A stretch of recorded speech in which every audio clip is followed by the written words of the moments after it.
con tu presencia. En el nombre de Cristo Jesús, amén y amén. Unos meses antes que el Señor nos llamara junto con mi esposa al ministerio a tiempo completo, porque pues servíamos en la iglesia, hacíamos de todo. Yo les he contado cómo desde nuestro noviazgo, nuestro punto de reunión era la iglesia. Ahí nos juntábamos, ¿verdad? Te veo en la iglesia, porque hacíamos de todo en la iglesia. Ella era líder de servidores, tocaba en el ministerio de alabanza y hacía muchas cosas más. Yo era consejero de la iglesia, era líder del ministerio de alabanza, solo ahí donde la podía mandar un poco. Decía yo, esa alabanza no toques. Esto es profético, le decía yo. Pero hacíamos de todo en la iglesia y muchas veces nos sentábamos y yo le decía, mira, yo siento que el Señor está pidiendo más de nosotros. Y ella o los dos a veces decíamos, pero ¿y qué más podemos darle al Señor? Somos líderes de esto. Nos reíamos a veces porque a cada cierto tiempo se hacía cambio de liderazgo, de muchas cosas, y el pastor pasaba planillas a toda la iglesia para que votaran así, si quería que siguieran siendo el mismo líder o si hubiera cambio. Nos daba risa, le digo, en el buen sentido de la palabra, porque aparecíamos casi en todas las planillas. Ahí estábamos nosotros involucrados en todo. Pero llegó un momento donde el Señor estaba pidiendo más de nosotros. Le estoy hablando del año 2009, 2010, 2011 nos casamos, 2012, 2013 nació José Carlos, ella dejó su trabajo, solo yo seguí trabajando y luego sirviendo en la iglesia. Pero le repito, el llamado del Señor cada vez era más intenso, cada vez era más. Yo me iba a mi trabajo y muchas veces me iba llorando para el trabajo, no por no querer ir a trabajar, no por haragán, sino porque yo decía, no quiero estarle dando mi tiempo a las empresas de los hombres. Había algo más en mí y mi corazón latía muy fuerte, me hacía llorar el llamado del Señor. Entonces el Señor empezó a hablarme por muchos medios y uno de esos pues fue los sueños. Y uno de los sueños que tuve, yo estaba en un altar, en una plataforma, pero estaba detrás de unas cortinas que estaban las cortinas, yo estaba atrás y oía que alguien estaba predicando, oía que alguien estaba hablando y se oía aquel ambiente bonito. Yo estaba ahí sentado oyendo, pero ahí detrás, y en algún momento me pregunté, ¿qué hago aquí? Debería estar ahí al frente. Pero no, seguía ahí y me veía que las cortinas a veces por el aire se movían. Entonces yo me levanté, caminé un poco porque quería ver quién era el que estaba predicando. Y resulta que cuando las cortinas, le repito, yo me moví del lugar y cuando la cortina se movió yo logré ver quién era el pastor Cash Luna, el que estaba predicando. Y se miraba muy grande el auditorio. Entonces yo regresé y me quedé otra vez sentado cuando oí que el pastor empezó a decir que Dios les bendiga. Agradezco a Dios este tiempo que me dio sirviéndoles, los llevo en mi corazón, y empezó como a despedirse. Yo ahí sentado atrás, le repito, de esas cortinas, y cuando él terminó de decir eso y aplaudían, entonces apareció un anciano a la par mía donde estaba sentado y me llamó y me dijo, ven. Entonces yo me levanté y entonces él abrió la cortina y me dijo, es tu turno. Yo le dije, ¿es mi turno de qué? Es tu turno, me dijo, te toca. Yo le dije, el que acaba de salir de ahí es Cash Luna, le dije yo, como diciéndole, usted no lo conoce tal vez. Y me dijo, sí, y ahora es tu turno, me dijo. Y desperté del sueño. Desperté con el corazón muy agitado. Y esta semana, cuando estaba leyendo el capítulo 11 de Hebreos, lo estaba leyendo porque como tema de información para el mensaje que iba a predicar este miércoles que pasó, cuando empecé a leer, yo sé que ustedes han leído el capítulo 11 de Hebreos, que menciona esa galería de hombres de la fe, ¿se acuerdan? Y ahí aparecen casi todos los hombres del Antiguo Testamento que Dios usó, que llevaron el evangelio, que llevaron la palabra de Dios, el mensaje de Dios. Cada uno de ellos fue portador de eso. Y cuando yo terminé de leer este miércoles, le repito este pasaje, sentí que resonó en mi corazón otra vez esa voz. No me acordaba mucho de ese sueño y cuando terminé de leer esto, sentí que otra vez eso retumbó en mi corazón diciendo, es tu turno. Y nosotros, querida iglesia, debemos de saber que el evangelio ha viajado así, de generación en generación. Y no solo la obra salvífica del evangelio, no solo el mensaje de salvación, no, también su poder, su unción va de hombre a hombre, de mujer a mujer, de llamado a llamado, de ministerio a ministerio. Un ejemplo claro de eso es Elías con Eliseo, ¿se acuerda? Una presencia gloriosa de Dios sobre Elías, pero se tenía que ir Elías. Y como se tenía que ir, su manto se lo lanza a un joven que estaba trabajando, arando con los bueyes. Y el joven cuando lo ve le dice, Padre mío, solo deja que vaya y despida a mi padre y a mi madre y volveré, iré contigo. Elías le dice, ve, yo qué tengo que ver contigo. Y Eliseo va, hermanos, mata su yunta de bueyes, lo prepara, hace una gran fiesta, abraza a su padre y a su madre y se va a seguir al profeta Elías. Y con los años de servirle, entonces él sabe que él va a ser quitado. Y Elías le pregunta, ¿qué quieres que haga por ti? Y él le dice, quiero una doble porción de tu espíritu. Si miras, cuando te sea quitado, te será hecho. Le dice, usted conoce la historia. Pero el reino de Dios va así. La corona va de reyes a príncipes. Es algo que se está trasladando y usted y yo deberíamos de ser conscientes de esto. ¿A qué generación le vamos a dejar la presencia de Dios? Aquí habemos de todas las edades, desde niños que están en gestación, niños que están en brazos, niños que andan por ahí caminando, adolescentes, jóvenes, adultos y ancianos. Aquí habemos de todo. Y nosotros debemos de saber que hay generación que va pasando. Primera de Reyes, capítulo 2 y verso 1, las palabras del rey David. Llegaron los días en que David había de morir y ordenó a Salomón su hijo diciendo, mire, la primera parte, usted ve este versículo, es algo que todos deberíamos de saber, no con el simple hecho de que, bueno, hermanos, sí, ya lo sabemos, no, sino de que alguien se está yendo. Parte de eso es lo que vamos a hablar el día miércoles, de continuar con esa bendición.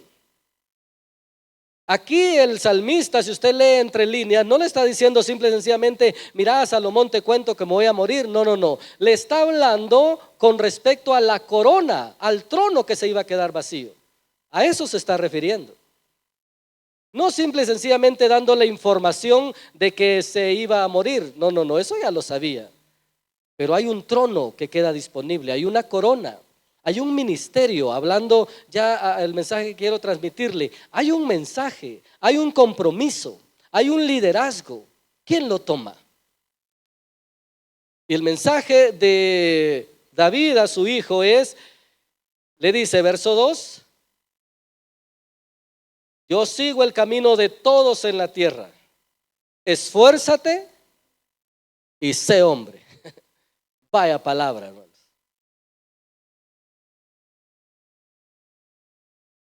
Y entonces usted sabe, Salomón era un jovencito, como usted debe saber, no pasaba de los 17 años. Cuando tiene la entrevista con Dios, él le dice, soy un joven, soy un muchacho, no sé cómo entrar ni cómo salir. Era un jovencito, pero David le está encargando un reino, un trono. Lo mismo, hermanos, podemos saber que la palabra de Dios va de conquistador a conquistador. Deuteronomio 31:7. De Moisés a Josué.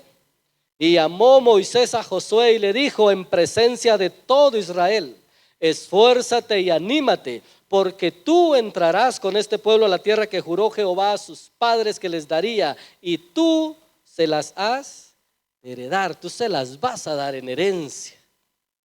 Moisés era otro, un gran, maravilloso hombre de Dios, pero llegó su turno, 120 años y había que despedirse, pero aún faltaban cosas que hacer.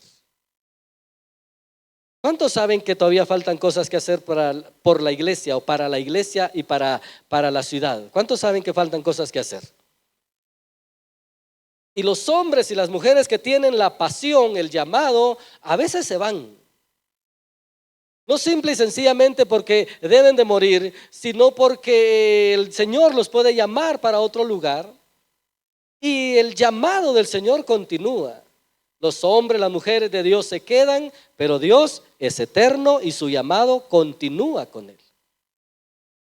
Versículo 14, 31-14. Y Jehová dijo a Moisés: he aquí se ha acercado el día de tu muerte.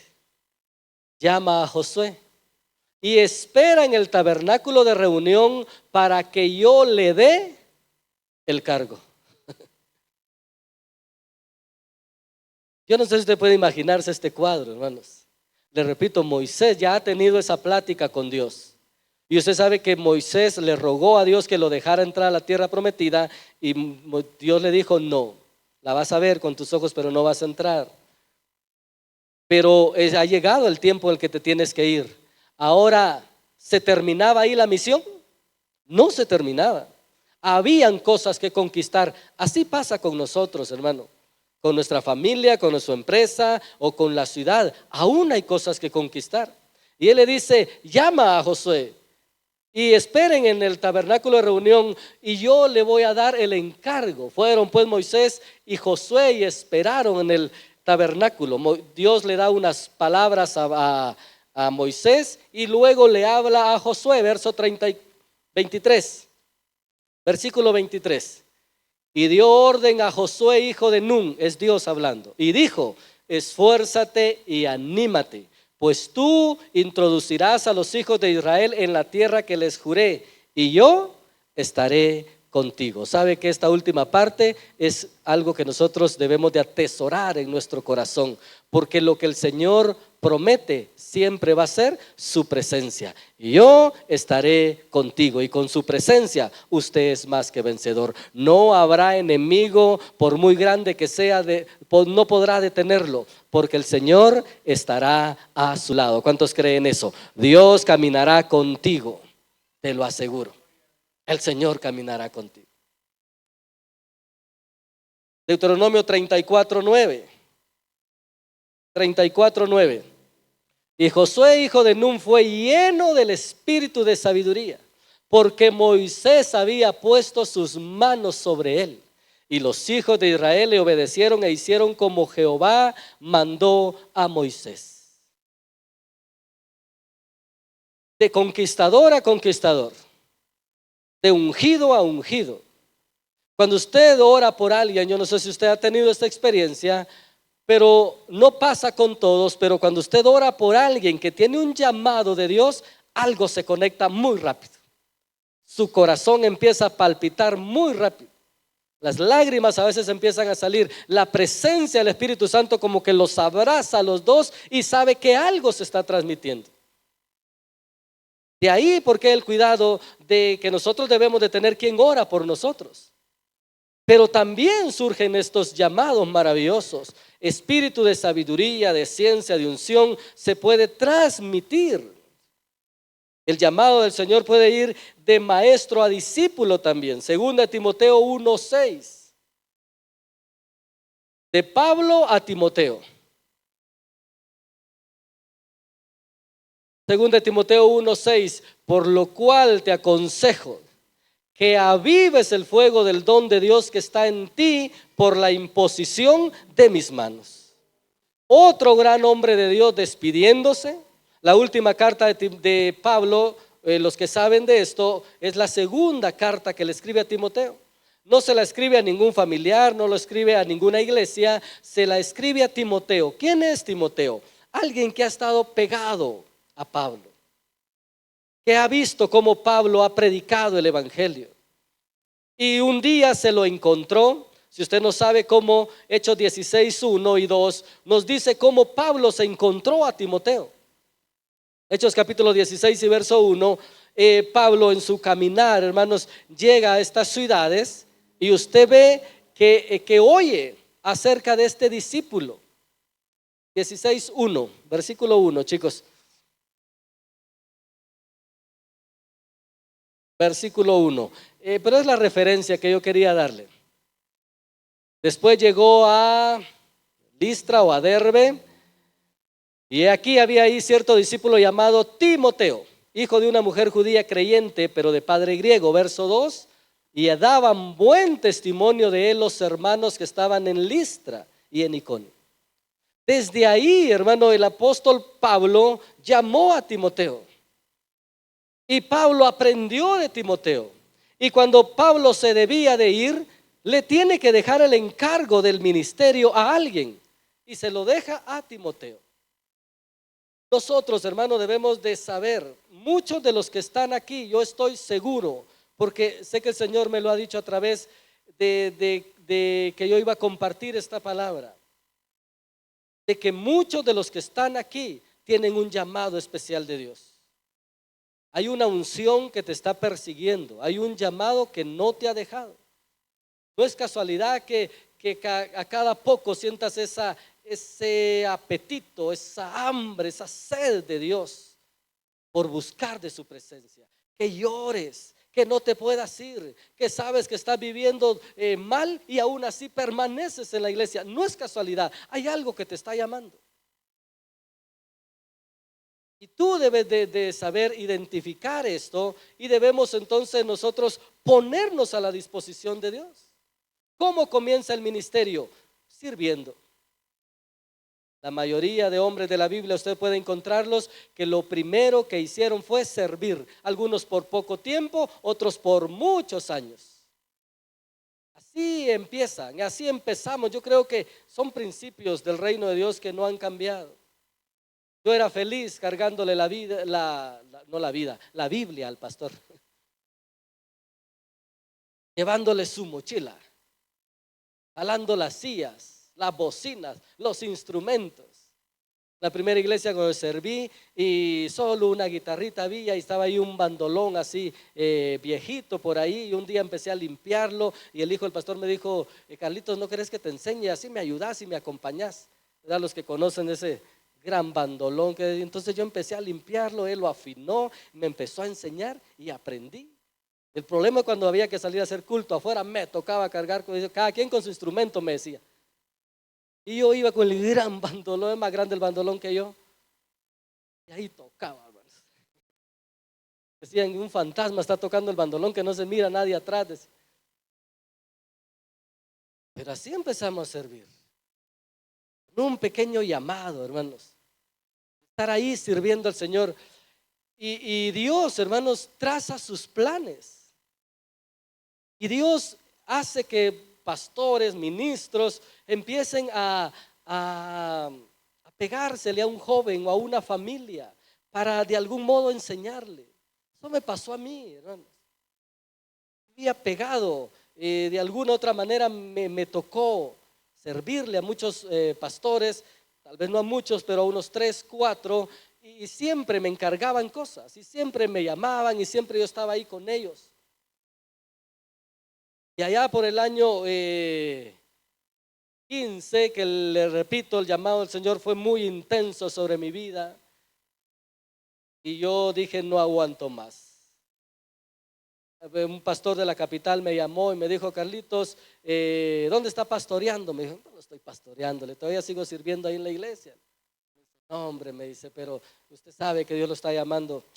Sí, pero yo estoy listo, le dije yo, de verdad, me dijo. ¿Y cómo está haciendo para sobrevivir? No, hombre, todavía estoy trabajando. Le digo, no, entonces no está listo. Va a entrar a vivir a un mundo de fe. Tiene que enseñarle a su Dios que usted tiene fe, me dijo. Fui con mi esposa y le dije, mira, ¿qué hago? Ya no aguanto, es un llamado al Señor muy grande. Tengo que darle algo más al Señor. Entonces hablé con mi jefe y le digo, mire, este es el último mes que trabajo, renuncio. Llegué con mi esposa y le dije, mira, Dios me está llamando, tengo que renunciar. Me dijo, si Dios te está llamando, pues dele, mijito, yo estoy con usted. Solo asegúrese que de verdad Dios lo está llamando. Pues Dios lo está llamando. Septiembre del 2015 renuncié, no pagábamos casa. José Carlos acababa, bueno, ya tenía como 2 años, creo yo, los dos sin trabajo, hermanos. Y el Señor empezó a sostenernos. Finales del 2015 llegó el pastor Estuardo, pastora Mirza a la ciudad de Puerto Barrios, y nos topamos ahí en la iglesia y me dijo el pastor: Carlitos, ¿y qué? ¿Para cuándo el ministerio? Me dije: no, estoy listo para el ministerio. ¿Está dispuesto a renunciar a su trabajo? Ya renuncié, le dije. Entonces sí está listo. Muy bien, quiero invitarlo, quiero que vaya conmigo a conocer Huehuetenango. ¿Qué? Le dije: Nango. ¿Dónde está eso? Le dije: está lejos, pero véngase. Venimos con mi esposa a principios del año 2016. Me dijo: venga, usted tiene llamado, tiene un ministerio. Yo soy supervisor allá, me dijo, yo lo voy a colocar ahí en una iglesia. Perfecto. Venimos, ¿verdad? Ustedes tal vez no se acuerdan, pero venimos aquí a principios de marzo. Yo entré, estuve aquí en el culto, él me presentó en los 2 servicios. Luego salimos esa tarde, noche, me acuerdo, él me dijo: mire, acompáñeme a dar una vuelta. Fuimos a hacer unos mandados, de repente él me llevó, hermanos. Por ese momento no sabía por dónde era. Hoy creo saber que era por el Cerrito de Maíz, porque cuando yo miro la ciudad abajo iluminada, yo había tenido esos sueños. Más de alguna ocasión el Señor me había mostrado ciudades iluminadas abajo. Y cuando yo vi eso ese día que iba ahí con él, mi corazón latió muy fuerte.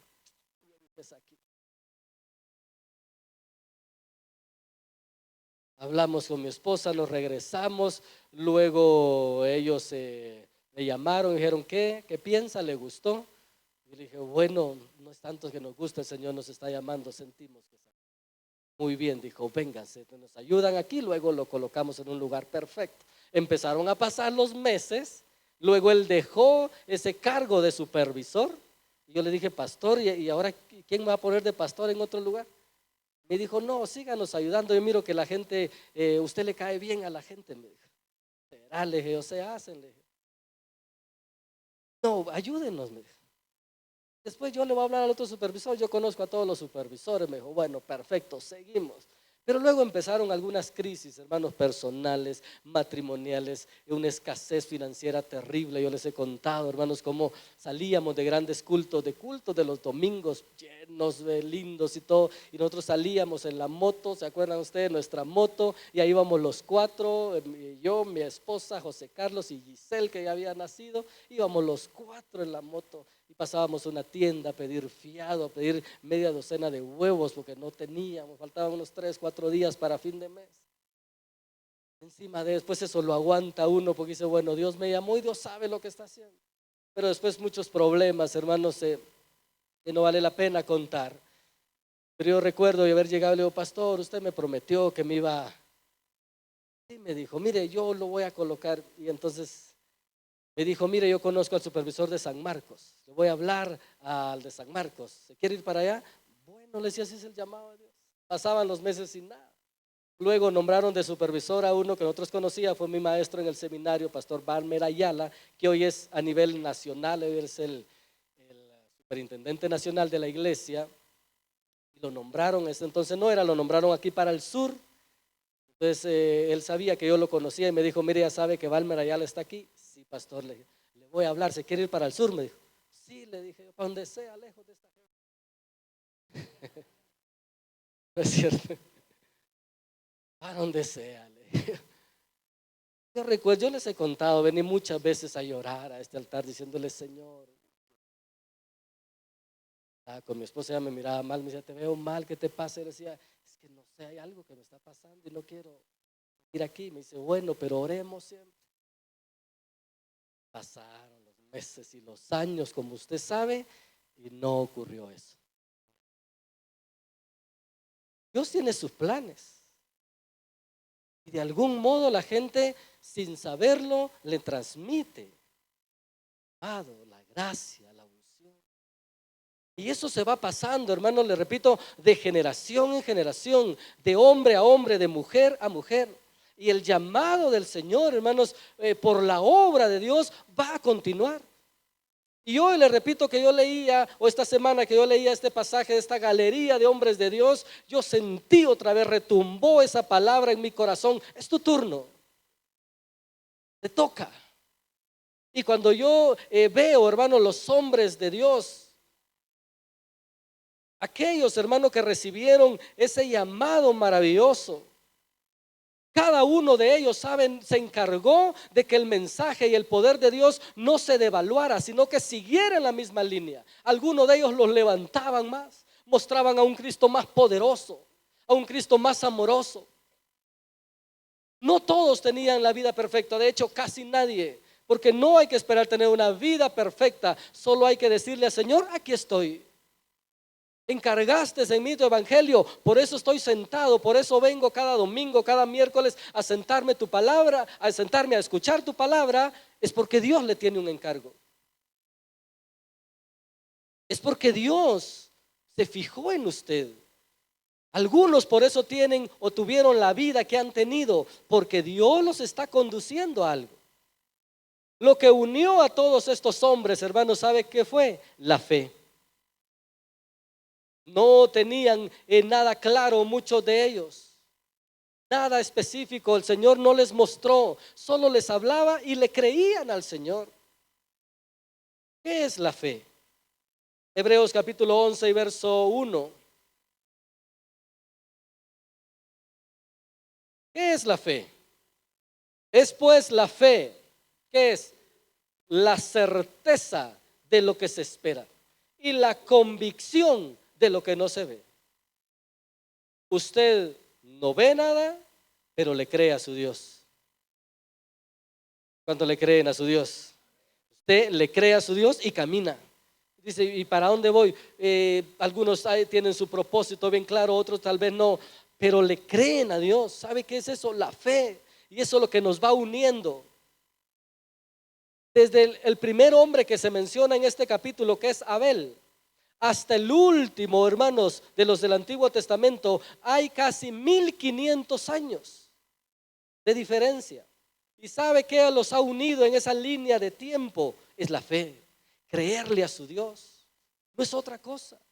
Por eso este pasaje es tan maravilloso, hermanos. Verso 2.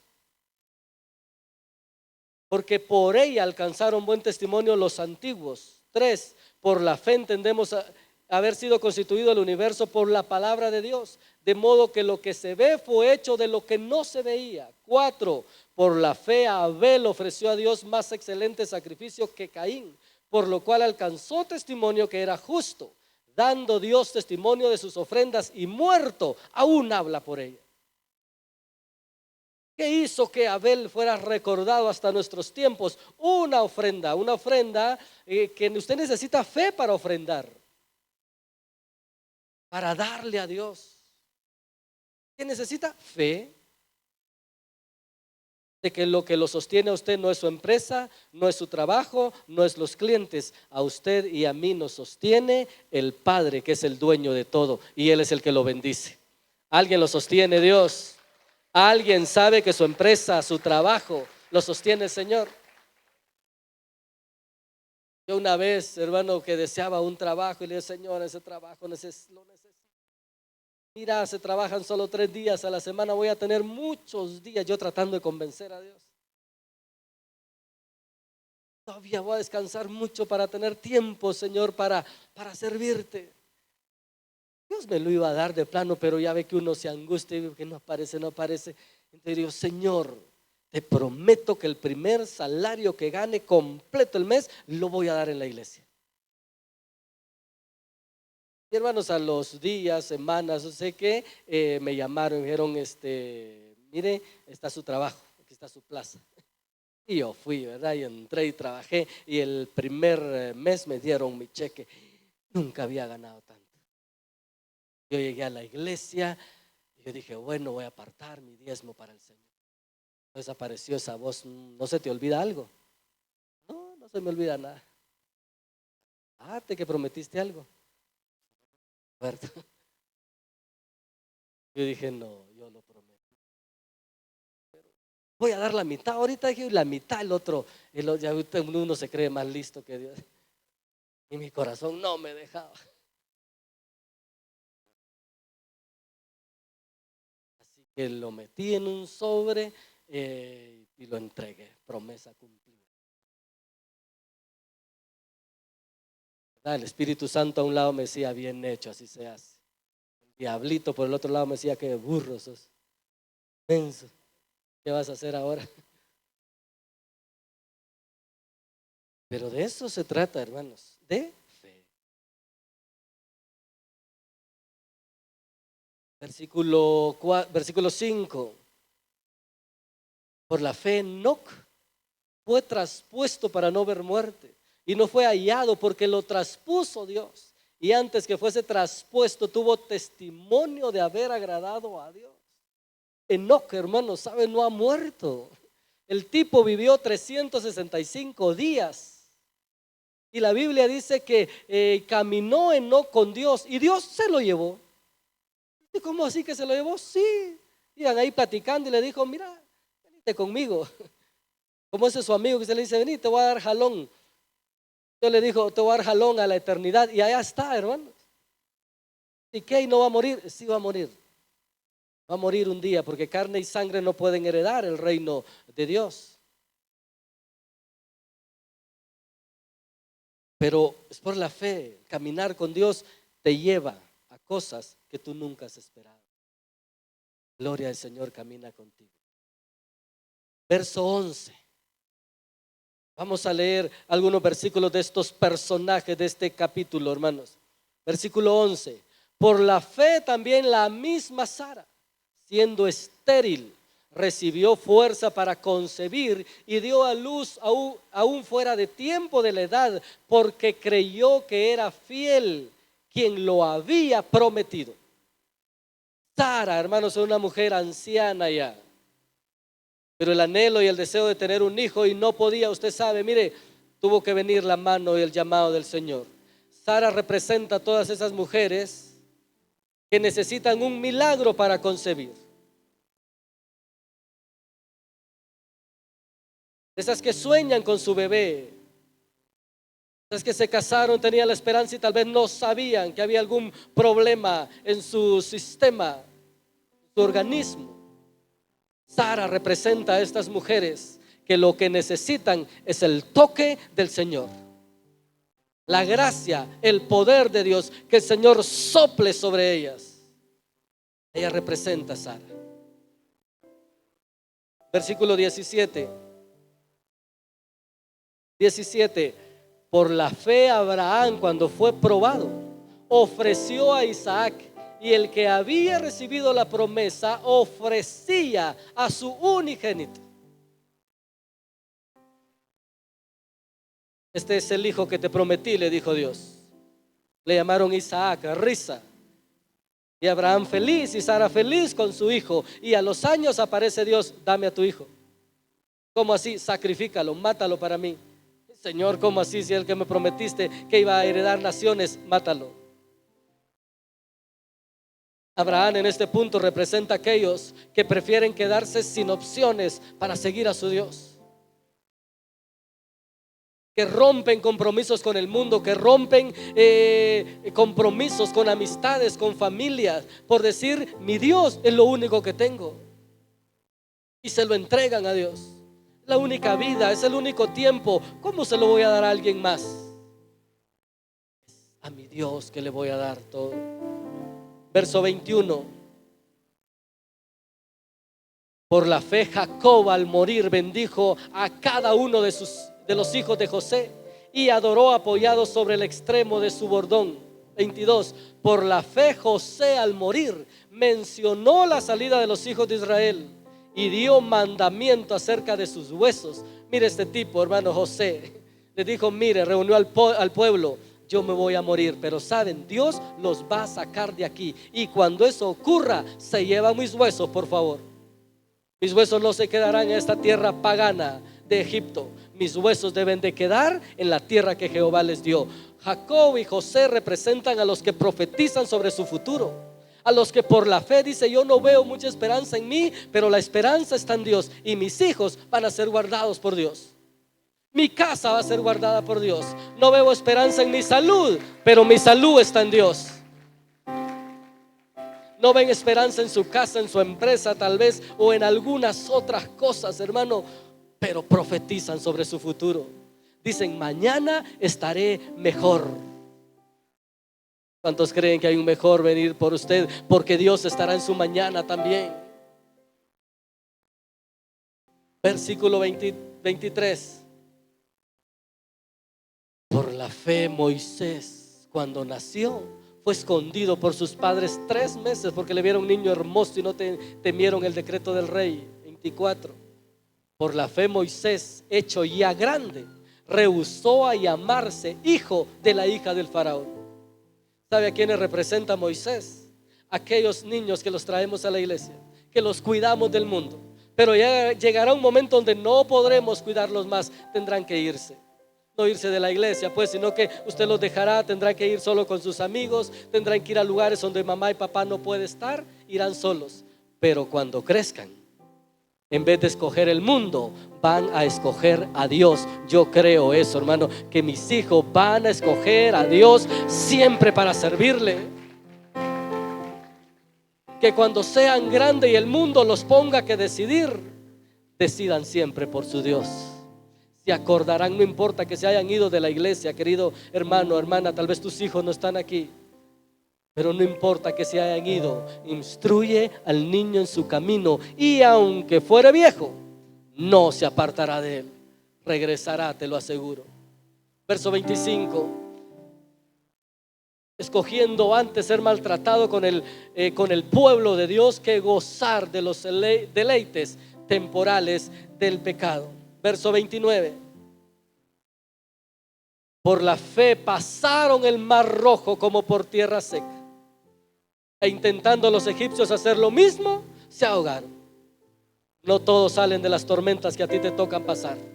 Los únicos que salen son aquellos que van camino a una tierra prometida, a un propósito. Por eso no te hundió esa tristeza, por eso no te hundió ese luto, porque Jehová te está esperando con una tierra prometida. Representan aquellos hombres y mujeres que les toca atravesar tormentas en la vida, grandes mares de frente, y Jehová hará espacio, camino para ti, porque tú tienes que pasar. Verso 30. Por la fe cayeron los muros de Jericó después de que los israelitas los rodearon 7 veces. Representan a los hombres de hoy en día que aún siguen haciendo cosas locas por la fe, ilógicas, pero la fe actúa así. Yo les he contado cómo mi hermano menor se involucró con unos amigos y la mala fama que se oía, algunos de ellos empezaron a caer muertos, hermano. Eran asesinados los muchachos, patojos. Mi hermano andaba con ellos. Yo vivía con gran angustia en mi corazón. Yo digo: Señor, yo lo pasaba llamando esto y lo otro. Y un día yo entré a un lugar donde vendían unos zapatos. Él obviamente calzaba más que yo, tenía unos 17, 18 años, pero es más grande que yo. Todos mis hermanos más grandes que yo. Yo vi esos zapatos, estaban baratos y dije: pero no me quedan, están algo grandes. Entonces dije: se los voy a comprar, se los voy a regalar a mi hermano. Y los compré. Pero antes de regalárselos, los tuve en la casa, hermanos, como una semana. ¿Y sabe qué? Todos los días los ungía. Le echaba aceite a los zapatos. Yo decía: para cuando cargue estos zapatos puestos, Señor, que tu presencia lo guarde. Cuídalo, por favor. Ungía, hermano, ungía los zapatos. Y después lo fui a buscar y le dije: hey, ¿cómo está? Aquí me dijo: mira, le traigo a regalar estos zapatos. Le digo: ¿de veras? Y se los probó. Qué suavecitos están, me dijo. Sabía la bañada de aceite que habían llevado todo.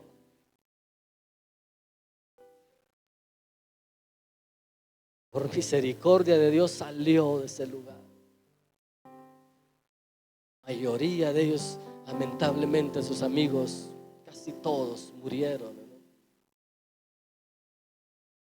Aquellos que siguen ungiendo su casa, orando por ropa de sus hijos, orando por sanidad, haciendo cosas ilógicas. Te van a llamar tonto, te van a llamar no sé, cualquier cosa. Y si estos quedan dándole vuelta, ¿cómo se cae esto? ¿Cómo es que se cae? Es que ellos no saben que los hijos de Dios no peleamos con armas naturales. Los hijos de Dios peleamos con la grandeza de nuestro Dios. Él es el que camina. No era un simple pueblo, hermanos. Oh, aleluya. Mire, no era un simple pueblo caminando alrededor. Era Jehová de los ejércitos dándole vuelta a ese lugar. Y cuando gritaron, usted sabe que cayeron. Verso 31. Por la fe Rahab, la ramera. ¿Y esta qué hace aquí con la galería de los santos? Rahab representa a aquellos que estamos aquí por gracia, por un acto que hicimos tal vez un día con un siervo de Dios. Dios dijo: el que bendice a un profeta por cuanto es profeta, recompensa de profeta recibe. ¿En qué trabajaba Rahab? Decían los padres: no pregunten el trabajo de la abuela, muchachos. Pero ahí está,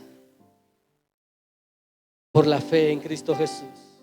Verso 32. ¿Y qué más dijo? Porque el tiempo me faltaría contando de Gedeón, de Barak, de Sansón, de Jefté, de David, así como de Samuel y de los profetas, que por fe conquistaron reinos, hicieron justicia, alcanzaron promesas, taparon boca de leones, apagaron fuegos impetuosos, evitaron filo de espada, sacaron fuerza de debilidad, se hicieron fuerte en la batalla, pusieron en fuga ejércitos extranjeros. Las mujeres recibieron sus muertos mediante resurrección, mas otros fueron atormentados, no aceptando el rescate al fin de obtener mejor resurrección. Otros experimentaron vituperios, azotes y a más de esto prisiones y cárceles. 37.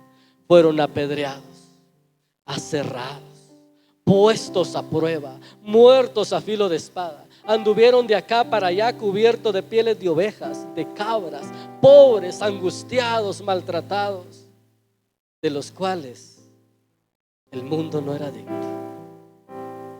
A la mayoría de estos hombres, hermanos, el mundo les quedó pequeño, porque no les sirvieron a los intereses del mundo, les sirvieron a un reino más grande que este mundo. ¿Y qué tuvieron que entregar? Todo. Porque a Dios se le sirve entregando todo. Si usted quiere agradar a Dios entregando a medias, disculpe, no está haciendo nada. No está haciendo nada. Es todo. Y ellos, muchos de ellos dijeron: no importa, tenemos que morir por el Señor, morimos. Me tengo que quedar solo el resto de mi vida por mi Señor, me quedo. Y entregaron todo. No había más que entregar. Entregaron su vida, ofrendaron su vida al evangelio. Y ese es el reino que hemos recibido, hermanos, de ya más de 2000 años de Jesucristo. Y nosotros seguimos recibiendo esa responsabilidad. Y si ¿qué hago con mis problemas? Cuando usted se encarga del reino de Dios, Dios se encarga de usted. Se lo aseguro. Los jóvenes que están aquí, si piensan que Dios les va a robar sus sueños, su sueño de estudiar, su sueño de casarse o de una casa, por favor, Dios no te va a robar sus sueños. Dios va a bendecir tus sueños, te lo aseguro. Dios va a proveer. Verso 39. Y todos estos, aunque alcanzaron buen testimonio mediante la fe, no recibieron lo prometido. 40. Proveyendo Dios alguna cosa mejor. ¿Para quién? Dios es para mí.